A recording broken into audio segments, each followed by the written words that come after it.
lend my hand.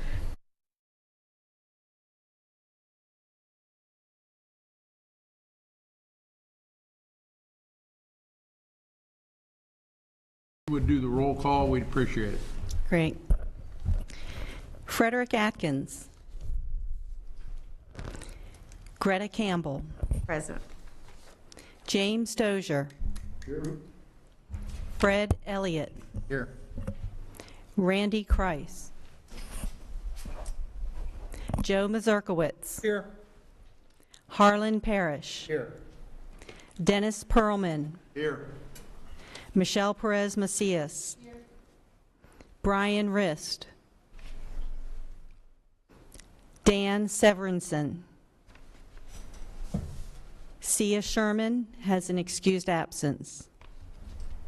Steve Shimp. Here. Chris Semino has an excused absence. That's the roll call. We have a quorum? Yes, we do. Okay, very good. I would like to suggest somebody could maybe give us a motion to approve the prior meeting minutes. They were sent out to the committee on February 25th by Jeannie Batson, and I think we had no comments came in after that was sent out. General moved it. Harlan, thank you. All in favor? Thank you. I'd now like to open this up to public comment, but before we get into that, I'd like to explain the board policy guidelines for public comment, because as chairman last time, I allowed us perhaps to have something happen that we're not used to have happening. Public comments limited to 3 minutes of comment from the individual and the public. It is intended to be comment that's targeted to an agenda item that's coming up for consideration. There is a request that none of us correspond back and forth, have a dialogue. It's not intended to be a dialogue.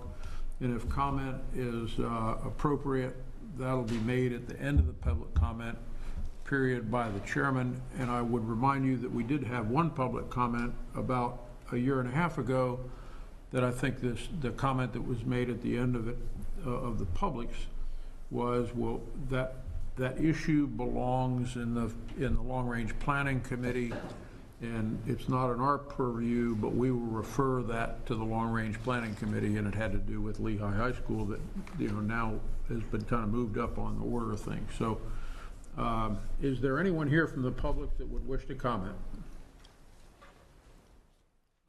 Seeing that there's no public comment, I would move on. And sorry, but I'm going to be the kind of the meeting here for a little bit because Susan and I met in advance, and we thought we'd move through some of the early business.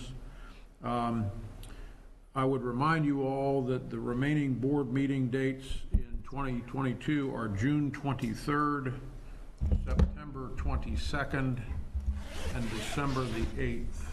And we did confirm at our last meeting the 6 o'clock time frame. The next item that I'd like to cover would be talk to you a little bit about the communication, both requirements and fulfillment between the ISSOC committee.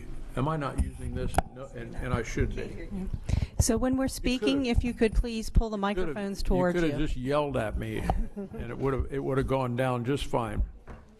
I'd like to cover some of the things that deal with the communication between our committee. We all agreed before the meeting that anybody who was late would be given a very hard time. Okay, well, I was coming from one meeting to another. I'm sorry. That's all right. The board policy that's in place calls for the ISSOC committee to meet or to report to the board on a quarterly basis. We have been posting our minutes in order to fulfill that. It says that the chairman or designated representative should make that report. So I'm trying to tighten that up a little bit. The committee chair or designee is supposed to report on a quarterly basis the minutes of the previous committee meeting, the committee's determination to the degree at which the expenditures have been in accordance with what was passed. I'm paraphrasing. The committee's recommendations, if any, regarding the district's use and expenditure of surtax proceeds, and the committee's recommendations, if any, on communication tools that should be used to the public regarding the expenditure. And in order to fulfill that, I have a recommendation. I'm going to ask for you all to approve this methodology of fulfilling that reporting requirement. We meet in December and then every 3 months thereafter. Therefore, I would recommend that in January, April, and July, that's the month following when we meet, that a senior staff person, whoever our most senior staff person is that works with this committee, both do that report, and it also be a written report co-signed by the chairman of our committee and that senior staff person as fulfilling the report requirements for those quarters. And then in October, when we're into the start of the school year, the ISSOC chairman would report to the board, probably with a PowerPoint presentation on what we've seen over the past year, give them a little more, if you will, of a presentation. The senior staff person would also be present, and then obviously any members of the board who wish to attend that meeting. I just think that we have found that there's not a lot of controversial or subjective material that we've been dealing with at these meetings, and for us to overdo the reporting requirements, I think is to do it quarterly probably doesn't make sense. It would make more sense if we did in October, do a more thorough report on what are we seeing for the year ahead and have we seen in the year past. I'd like a motion to approve that as a policy coming out of here and a method, and we can always change it in the future. Joe, you okay? Yeah, Is that a Mr. Chairman, motion? I so move, and just for the information, the first 2 years, that reflects what actually occurred. Okay. We didn't do a written report, we did the minutes. Right. And then annually, I made the report as chair to the committee in a more comprehensive manner. So your methodology mimics what we did initially. So, and I think that worked really well. I think the board was very comfortable with that also. Yeah, and why chew up the board time Yeah, more? doing every quarter was way overkill. Right. Second. There's a motion and a second by Dennis. Dennis Pullman. All in favor? Aye. Thank you, and then I'll move forward to do that report this October. The next agenda item is the public communication plan, kind of a to-date overview of what we do at the district level, what the district does internally, and we'll handle that a little later in the meeting. It's going to be handled in an odd fashion because our speaker for that particular piece tonight came down sick today and had to go home. But the district's developed a fairly thorough communication plan. There's been an expression from a number of our members over the last year and a half that perhaps our ISSOC committee members themselves should become more involved in communicating to the public. That has a tremendous advantage because we're the citizens and we're representing the citizens. In the same breath, it has the risk that we could be communicating in different fashions. And I'd like to make a recommendation to you again that I would take forward and we'd move on, that we set out to develop a communications plan for our committee by the October board meeting so that we could take it and report on it to that October board meeting in the chairman's report, and that we form a working group to draft that program and bring it back to our committee in full for approval prior to taking it to the board. And I've gone so far as to have a recommendation of those people who I would like to serve. And gee, Harlan, you're the only one here to say no, and Greta could say yes. I would recommend to us that committee include Irma Lancaster, who's the Director of Communication for the district, Susan, who's our senior staff person that works with the committee at this point, myself as chairman, and I picked 4 people, and I'll be so bold as to tell you why. Greta has worked in a full career in the district, is also been in the community a very long time, and understands the finances of the district very thoroughly, probably maybe even thoroughly than some people who are still with the district, Greta. And I think her expertise in that regard would be a tremendous asset on it, also her long-term presence in the community. Harlan, I'd like you to agree to serve. You know, the private enterprise side of things should be at the table. You're involved in community organizations. And when we start to talk about Rotary clubs and reaching out externally, I think you probably have a perspective of others. Chris Sumino is out sick tonight, but I've felt that Chris has demonstrated he's a pretty good critical thinker and sorts through a lot of the stuff that we do at this table, and sometimes asks us questions that we're all sitting there thinking, why didn't I ask that? You know, so I'd like Chris to be in that capacity, and then Fred Atkins, again, being out in the community, he is our vice chair. I think if we got over that size working group, it wouldn't enhance anything. So if you all are agreeable, I'll ask the two of you to agree to join in that committee. I promise not to kill you time-wise. It won't be a huge commitment. And then I'll follow up with Chris and Fred, and if they don't agree, I'll take a look at either replacing them or whether or not we have enough talent as we sit. So does that fit everybody? And I don't think we require a motion, but if anybody's got concerns, I would hope you express them at this point. So I have a question. Sure. So what would be the purpose of the working group? In order to develop what kind of a means of communication, whether it be a standard PowerPoint slide, whether if we went to, say, a service club to talk about the activities of the ISSOC organization, that a representative of the district should be present there or not. How in-depth should we report? We have a lot of reporting that's online and available to the public already online, but not everybody goes online. I would hope that a piece of that would be an overview of what is available online, so hopefully we could encourage more people to learn about what we're doing online.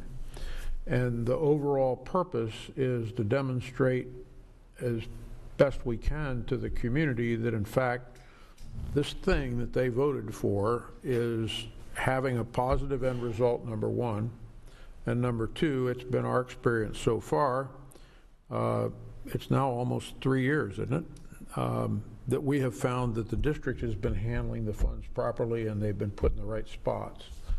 I just think it's time to go more external. In the first couple years that we existed, our district was getting their footing as to how to handle this new revenue source in accordance with what was passed. And our committee worked, Joe, I would say we were over a year before we all really got comfortable with a reporting format. Exactly. We spent an immense amount of time working with staff to develop formats that made sense to non-district personnel. Right. I mean, so, you know, it took us a year to even get our act together. And it's taken quite a period of time for the district to realign their capital expenditure program to understand the amount of revenue coming in and expend it in priorities and how do you sort it out. So I think all that's worth communicating externally. We've had I almost said thank the Lord, but you know, thank the Lord. We've probably not had any press coverage or anything like that, as we all struggled, and to first crack out of the box for the year and a half was difficult. So that's what I would hope to accomplish. Long term,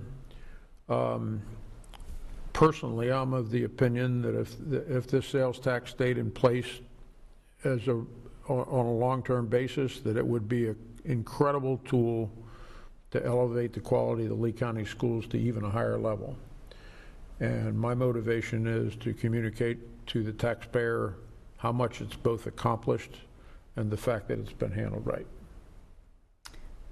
So I think it's a great idea, because that's something that I talk a lot about, that we don't tell our story. and so that, you're part of telling the story. I mean, you actually would be the storyteller. So I think it's an excellent idea.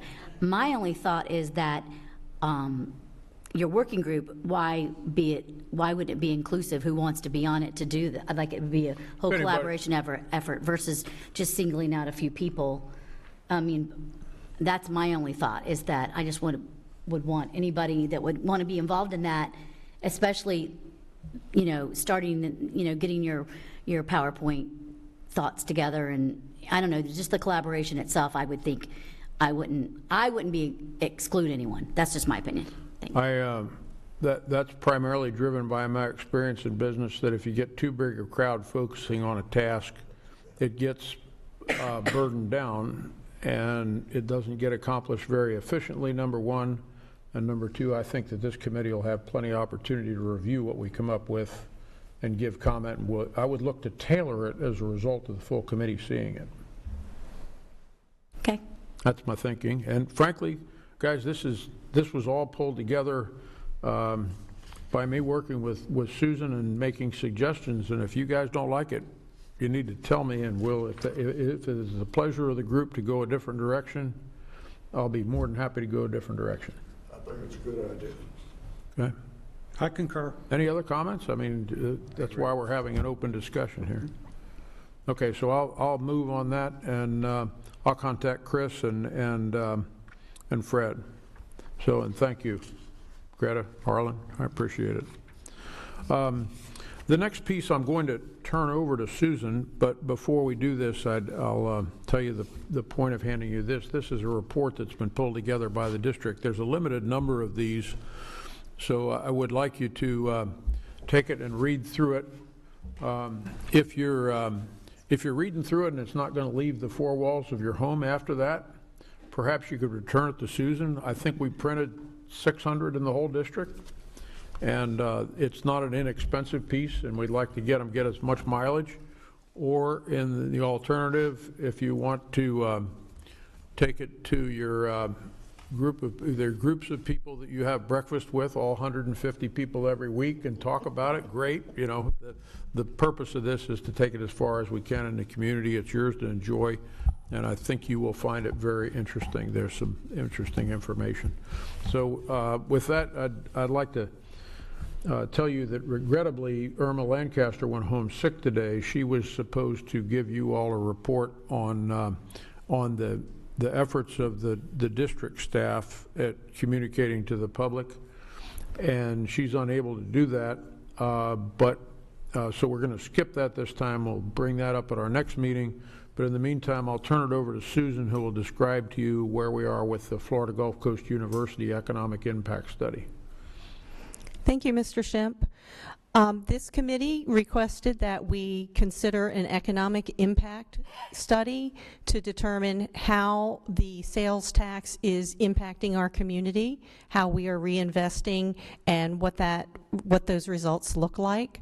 So I've met with FGCU's Small Business Development Center and Economic Development Group, and we are under contract with them for a study to do exactly what the committee has requested.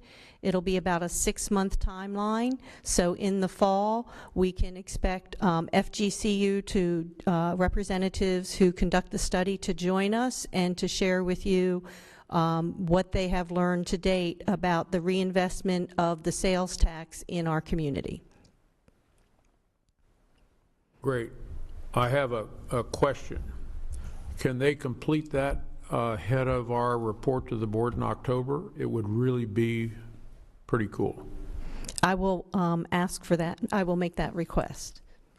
So would Tell them if they can't do that, we're really, really disappointed, Susan. I think that'd be a really valuable thing, because it would be timely, and it would be much better than a report that came out, so it couldn't make that board meeting.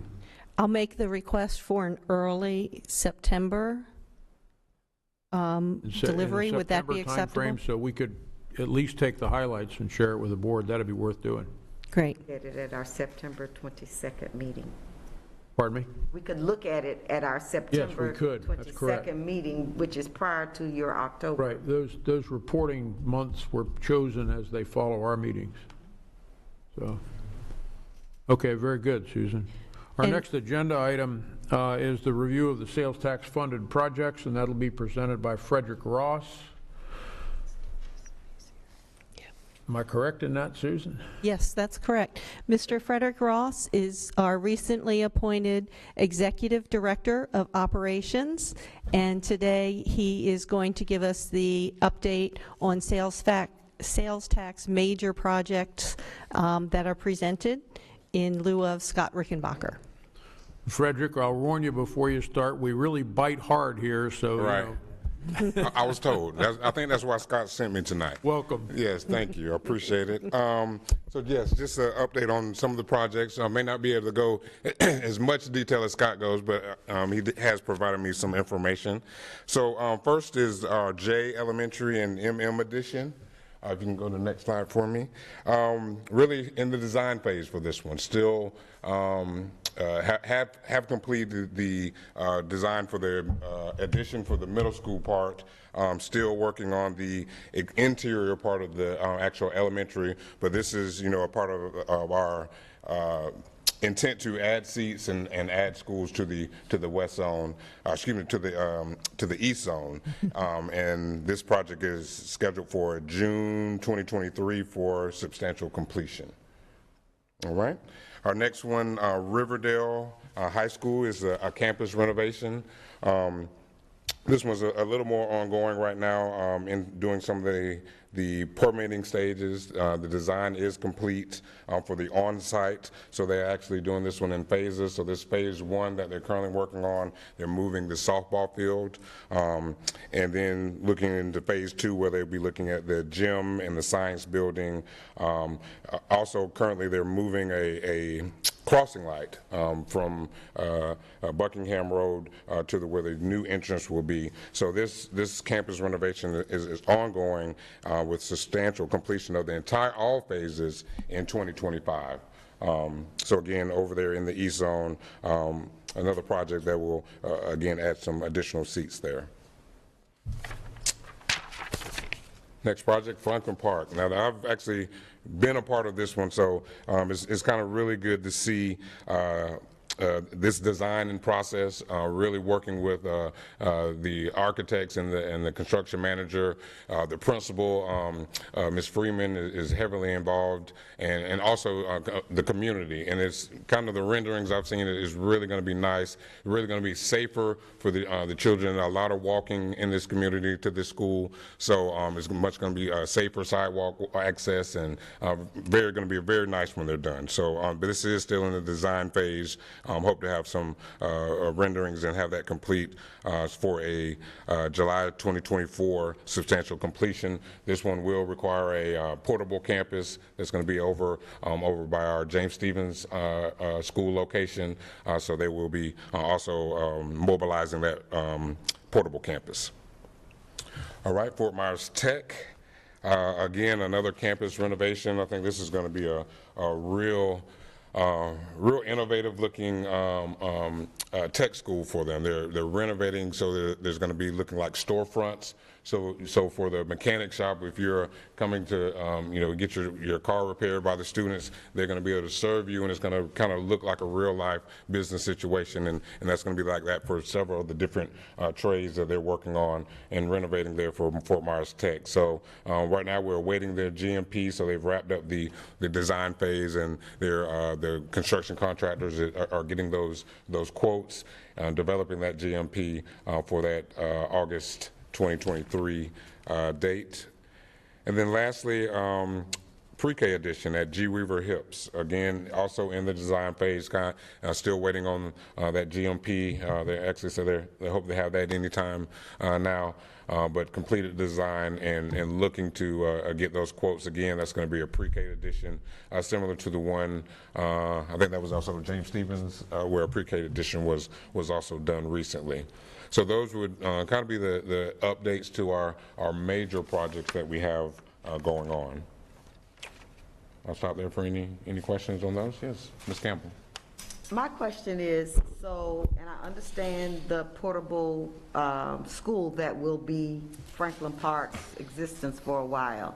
Mm-hmm. So that will increase the bus the number of students bused there probably to 100% since it's out of their zone. Yeah, I don't have those exact numbers, but yes, I would Yeah, 'cause believe that it would James increase. Stevens is out of. Correct. Is in the east zone, and Franklin Park is in the south zone. So with the shortage of buses and all of that that's going on, is someone ensuring that, to the best of the district's ability, and I know that the final thing is in somebody else's hands, that those students can get to school on time, and that the parents can be involved in the school for the time that they're at the James Stevens, across the street from James Stevens? Yes, very good question. So yes, on both parts, yes. So on the first part on transportation, definitely in coordination with our transportation department, they're aware of the increase and aware of obviously aware of their bus driver issues at the time. Currently looking at different strategies for the new year on how routes could be, routes could be changed and things could be done internally within transportation to handle that bus shortage. But those numbers do include the need for bus drivers for that portable campus. And then for the second part of your question, yes, kudos to Michelle Freeman, current principal at Franklin Park. She's been working with architects and our planning and communications department on events to engage the parents into this portable campus. So even prior to the opening of school, getting them out there, kind of seeing what it's going to look like traveling to this campus, because there's going to be a lot of drop off as well. So how that's all going to work and the logistics of that. So yes, they are engaged with the parents and the community on that transition and making that a little smoother for them. So yes on both of those, but thanks for bringing those up. I have a question, Frederick. How many students do we have in pre-K? You may not be the right person to ask that question to. No, I'm not, but I think we can get that answer. I don't know if we can get it tonight, but yes, we can get that answer for you. Anything else? Any other questions? Thank you. All right. And while I'm up here, can I do my introduction? So after I think Mr. Alton comes up there, our maintenance staff is going to be coming up here. Maintenance is also one of the departments under my scope, and it was one of the key areas that once I began to get basically a whole new management structure in place. The department didn't have a director for a while, and so we've hired and promoted our assistant director, Barbara Cedino. So you've seen her come present to you several times. So she is now our director of maintenance and running and in charge of those things. We've also, you probably remember Jimmy Thompson. He was a coordinator within the maintenance department. Well, he's left the district. So again, looking to restructure that maintenance department, filled his position, and also added another coordinator.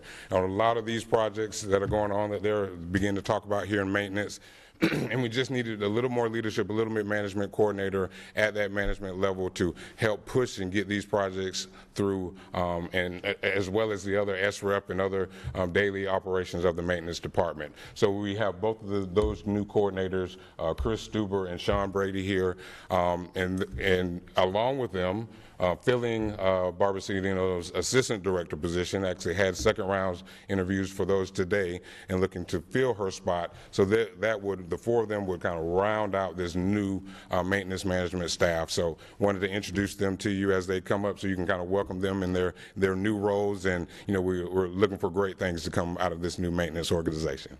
All right, thank you. I'd have a request that when the minutes come out that those names and positions kind of be highlighted in there, because it's difficult for us on a quarterly basis to pick up the staff that are meeting with us, and it's helpful to have that. Dwayne, how are you? I'm doing great. How are you? Good. Have at Good to see it. you all. So I have some updates for you. We start with the security and the security-related technology projects. We have 17 new projects that completed so far this quarter, with 4 more scheduled to complete before the end of the quarter, since we're about a week early with this meeting. 30 security-related technology projects have also begun during that period of time, either the planning phases or the ordering the product. And I wanted to share a little bit of what we're seeing as far as inflation and lead times and those types of things and how that's impacting our schedules.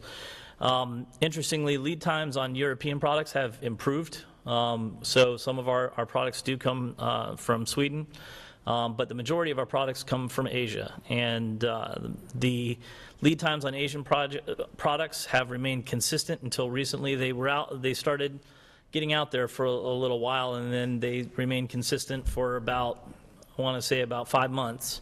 And now we're watching to see what happens with manufacturing being shut down and capacities being dropped in China because of COVID again. So, you know, if you follow some of the major manufacturers, Foxconn, Quanta, those kinds of companies that typically have their hands in just about every piece of electronics, they've had to shut down or reduce capacity because of COVID again. So we're waiting to see what that looks like. We're working with our suppliers that will be helping us with projections on that. We are looking at ways that we can mitigate some of the lead times, and in some cases what we're looking to do is order ahead of time, order well ahead of time on some of the products, even going into the next fiscal year. So we are looking at purchasing product this year that would not actually be installed until next fiscal year's projects, for 2 reasons. 1, because of the lead times, and 2, because we're seeing in general the Asian components the inflationary rate is between 15% and 18% this year, with new increases expected to go in April. So we've in order to mitigate the ones that we know about, we've already ordered the components for some of the for all of the projects for the rest of the fiscal year, and also components for 28 of next year's projects. We're going to purchase out of this fiscal year and warehouse those products until we get into the projects next fiscal year to keep our costs reduced. Are you saying you're beyond 5 months in the lag time, or is that getting short? Oh yeah, beyond the lag time, it depends on the products. So some of our products for networking components, computer components, and things like that are up to 42 weeks. So that's our planning cycle right now. Now, when we get into, and on the security side, our components are running roughly 12 weeks right now. And what we're looking, and that stayed pretty consistent for about 5 months. When I said 5 months, I was referring to how long that 12-week lead time has stayed pretty consistent. But we're expecting to be out quite a bit with this recent shutdown. There's still shipping issues. There's still a lot of supply chain issues. So we are revamping our models to try to make sure that we have product in hand for next year's projects as quickly as possible. Some of that will land this fiscal year, some of that will land next fiscal year. But when we get into the other technology products, like the computer refresh project and that, if you recall, I mentioned that we encumbered a lot of funds but haven't expensed them yet, and that's still the case. So when we look at our technology, the non-security related technology projects, such as the computer refresh program, we began our ordering in October for delivery in May. So a lot of time, so what you'll see right now is it'll look like a lot of that hasn't expensed out, because it hasn't. It's been encumbered. Okay, and that is totaling around $17 million in encumbrances that won't expense out until mid-4th quarter. So that's why it'll look like all of a sudden a bunch of stuff got done, but it's actually been in process this entire time. And then, of course, with the interactive technology program, the panels and audio systems and that are going into the classrooms, the panels are on 18-week lead times. We expect to be at 24 shortly. And believe it or not, the biggest issue with those are glass, the type of glass they use. So we're seeing lead times extend, and we're hoping that the current situation in Asia doesn't extend that much further beyond that. Now, what we have done, because we had to slow our installation progress, we did order all of the product for the rest of the fiscal year. The last orders went out in January so that we have the product in during the summer.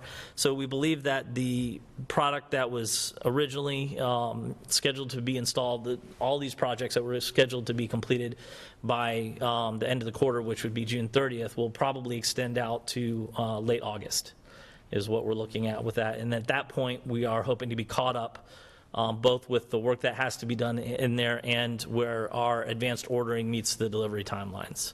The issue with the panels is that unfortunately we can't order too far ahead of time because we just do not have the warehousing for, they're very, very large, especially packaged before they're installed. So we believe that we will be caught up August timeframe, and that we will be back on a regular pace for next school year at that point.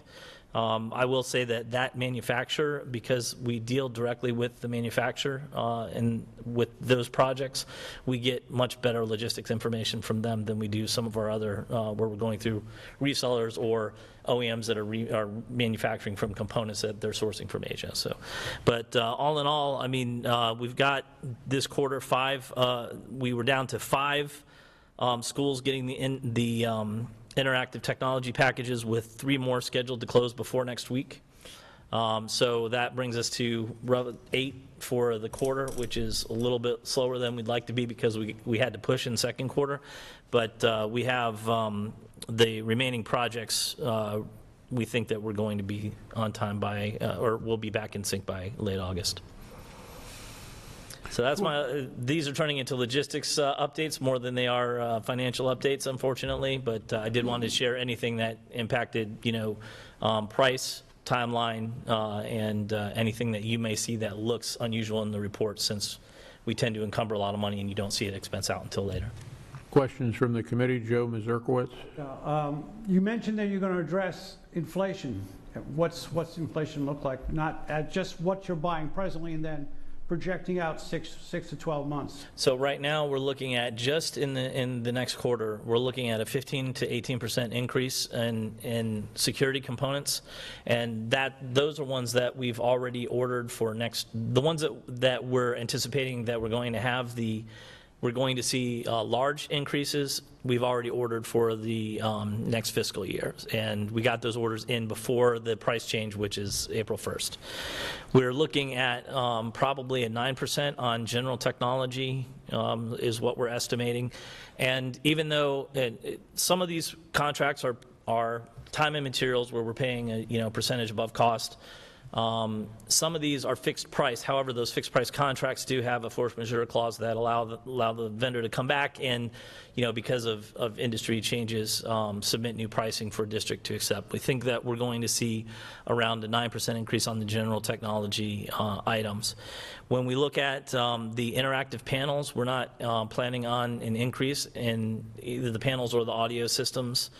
Price-wise, we're just worried about schedule on those. I mean, I have a question. When you look at the interactive, the base technology packages, and the security, if you put it in those 3 lumps, Sure.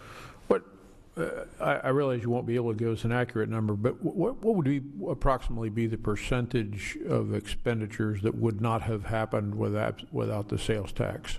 Well, the security infrastructure we've been installing over the last 3 years certainly would have taken our money from other sources. So we would have been reprioritizing, obviously. When we had less money, we reprioritized. We would have had much longer schedules for installations and that. I would say that your security technologies certainly would have been one of the biggest.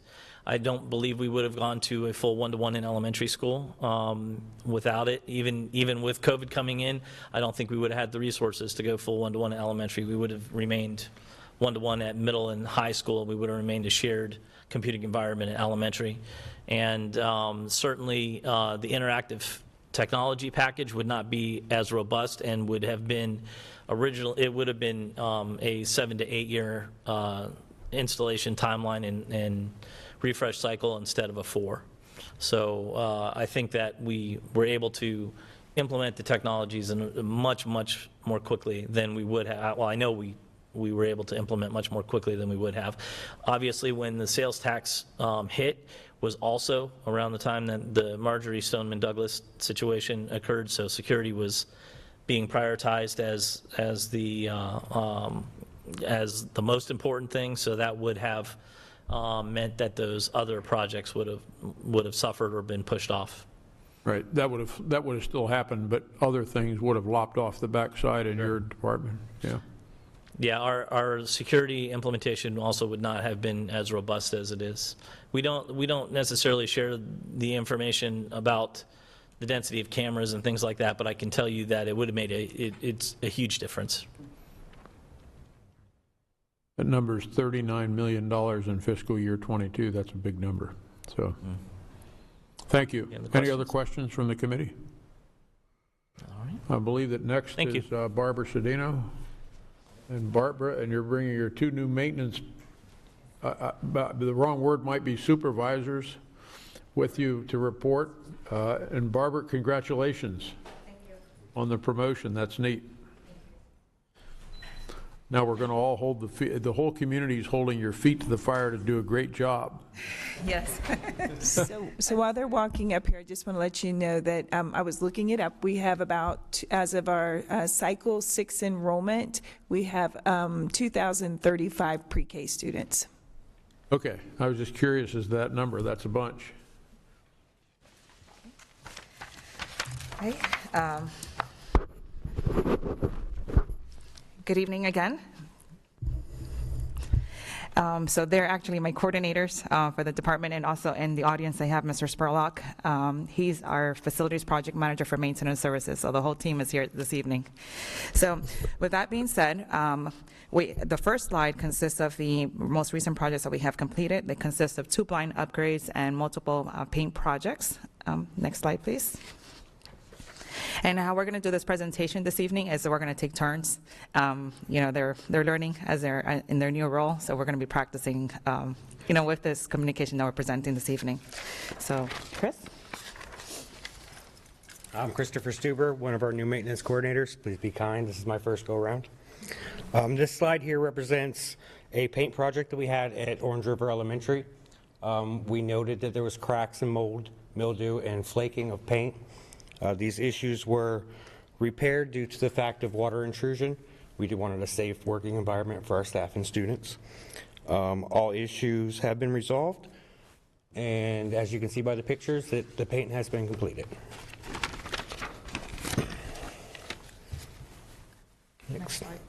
Next slide shows a stairwell repaint project. The pictures to the left show the rust forming on the stairwell and the handrails. The issues here also could have been resolved in an unsafe work environment for our staff and students. All issues have been repaired, replaced, and treated.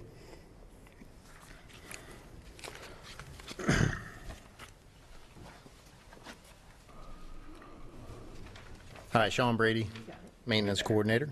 Again, I'll reiterate what he said, go easy on me here. On this slide here is a list of our completed paving projects.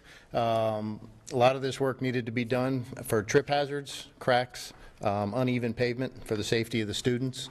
On the left is Dunbar Middle School, which was just redone. The surface was completely replaced. And as you can see, repainted so the students could use both basketball and tennis courts. On the right is a list of our seal coating projects that we have completed. Again, that was due to uneven trip hazards, cracks, just safety of all of our staff and students.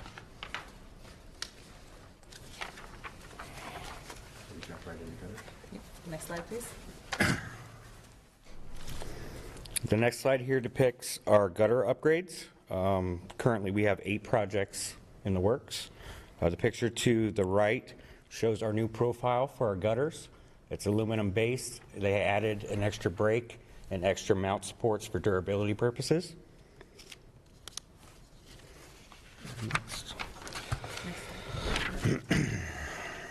This one here you can see in the slides as depicted in Trafalgar Middle and Gulf Elementary School.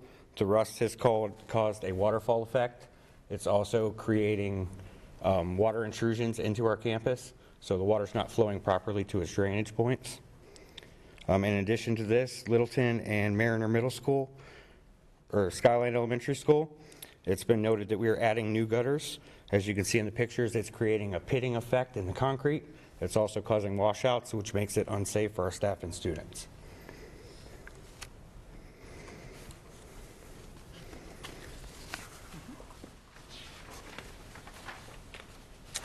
As presented at past meetings, these are some of the ongoing projects that we're currently working on, including, you can see a vast number, window upgrades, roofing, blinds, some upgrades of the elevators and intercom systems as well.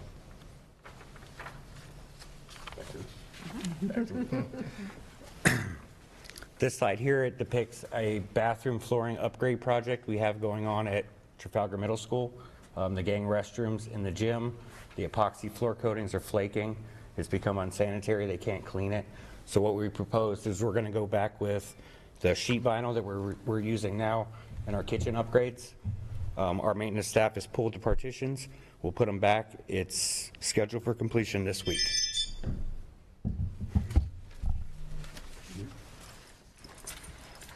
So these are ongoing electrical switchgear upgrade projects. These we're still waiting on materials to arrive. We have tentatively scheduled these projects for the summer. However, we're still working with the company on confirming those dates. We are experiencing, as well as other departments, some delays with materials and just because of the supply and demand that's taking place concurrently. So again, these are the previous ones that we have communicated, and we're just, still working through those. So far, the engineering has been performed, materials have been ordered, and we're just waiting on those orders to come in. Next slide, please.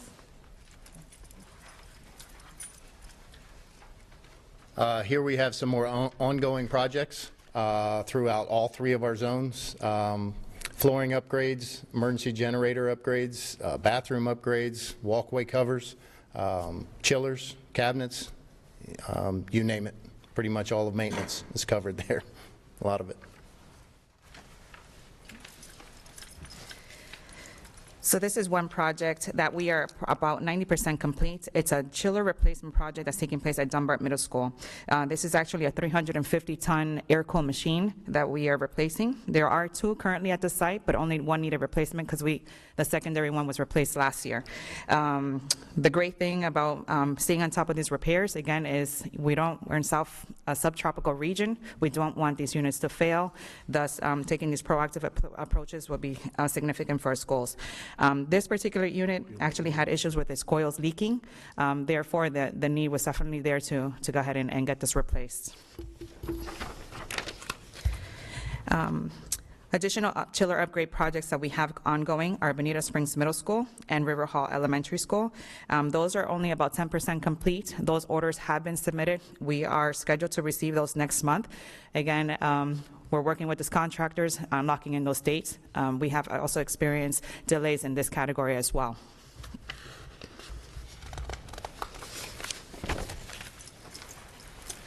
This last slide shows a project that's previously been discussed here.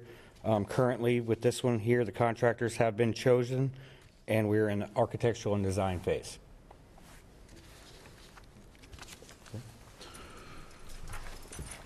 Thank you very much. That concludes our presentation for this evening. If any questions for us? Thank you. Any questions from the committee? Okay. Thank you Since very there are much. no questions and they're not putting you on the spot, I'm going to let you know you make me feel old because we built Dunbar Middle School, and I feel very old now that the chillers are wearing out. Build those schools, you always think that they're new forever, and it just doesn't work out that way. No.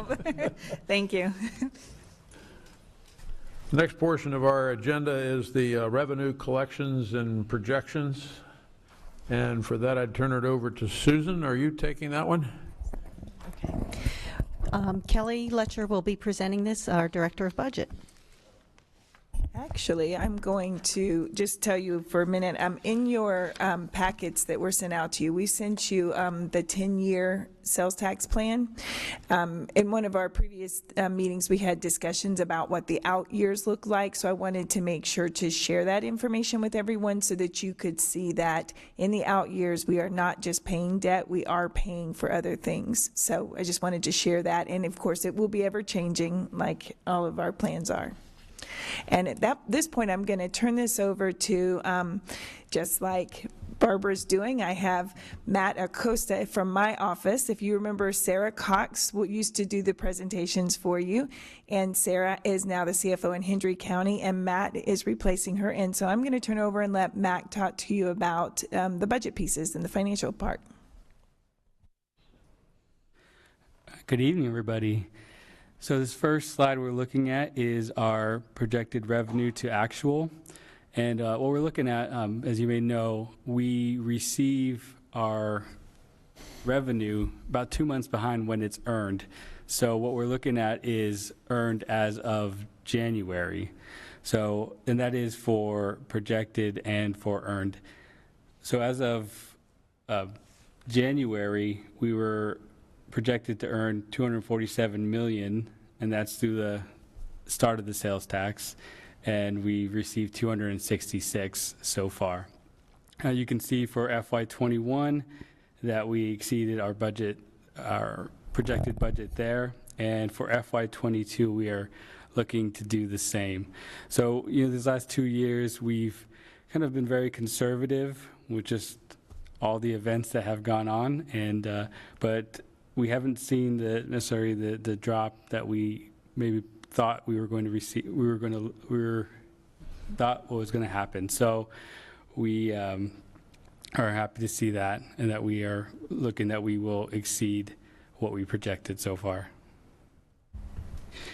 And this next slide is what we projected for FY22 compared to the actual. And when you look at that, we've received about 68% of what we projected so far in through January. So we are definitely on our way to meeting our budget and exceeding it. Can you talk about the quarterly report? Oh, yeah.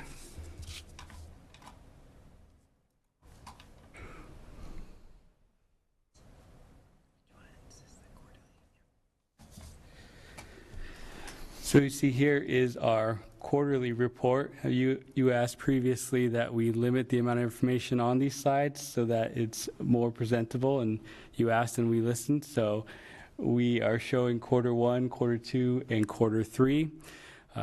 As we've said before, usually when we start out these budgets, initially we're not going to see very much of the actual expense as we are budgeting, we're doing requisitions, and so we are now at the point where some of that expense is actually starting to show, and so you'll see that accelerate in the next couple months as well.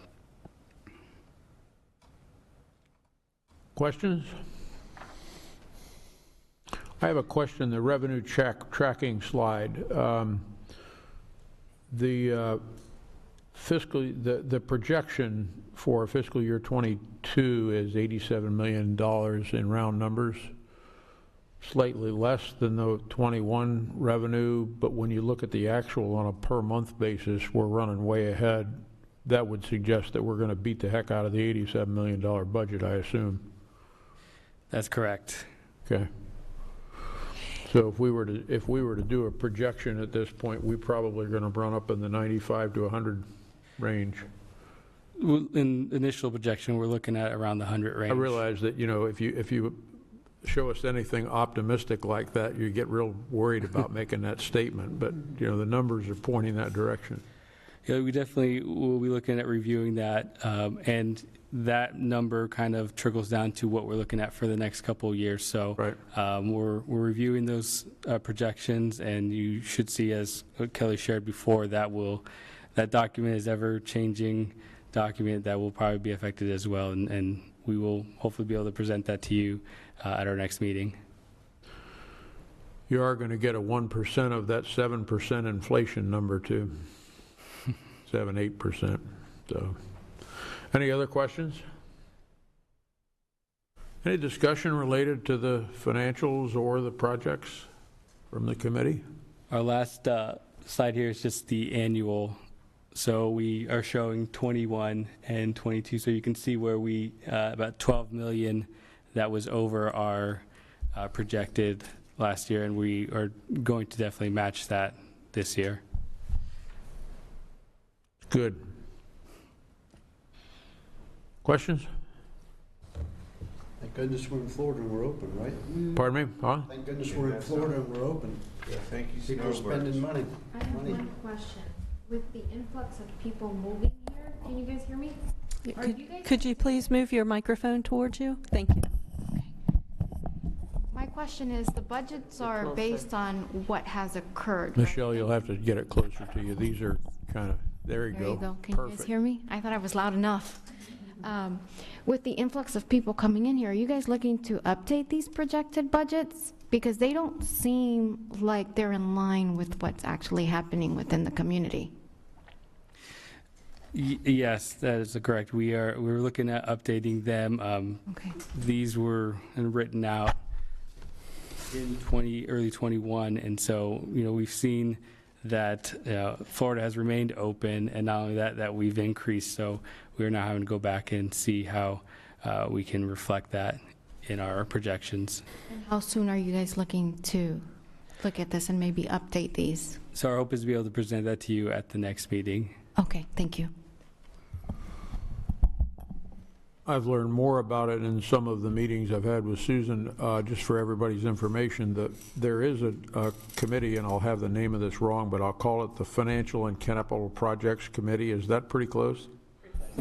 Financial Advisory Committee. There you are. And that's an internal committee to district staff that on an ongoing basis looks at the revenue side and the needs side of capital projects and tailors that and adjusts it for changes on an ongoing basis. So influx of new people, even influx of new people to the level of in specific areas of the community versus what was expected, they do put steerage into the process so that hopefully the funds are put where they're needed. And it's kind of an interesting, very complex, takes a lot of sticking on top of it. So, Mr. Schimpf, I'm sorry, I stated the wrong title for the company. The internal company is the Capital Committee. Capital Committee, that's yes, and that's supported by the leaders across the district to review and forecast capital needs and expenditures and revenues. That's a constant adjustment. Mm-hmm. Any other committee comments or questions? I would welcome a motion to approve the financials and also to approve the projects as being within the guidelines in our judgment of what was passed by the voters. Second. I'll move. Both together? Both together. All right, and Harlan Parrish is seconded. All in favor, say aye, please. Aye. Aye, thank you. I believe that concludes our business, unless, Susan, you have something else that we need to cover. I think we've covered everything. Thank you very much. I'd entertain a motion to adjourn. So move. Well, thank you very much. Second. Good. Joe came through for us all. We appreciate that, Joe. We're adjourned.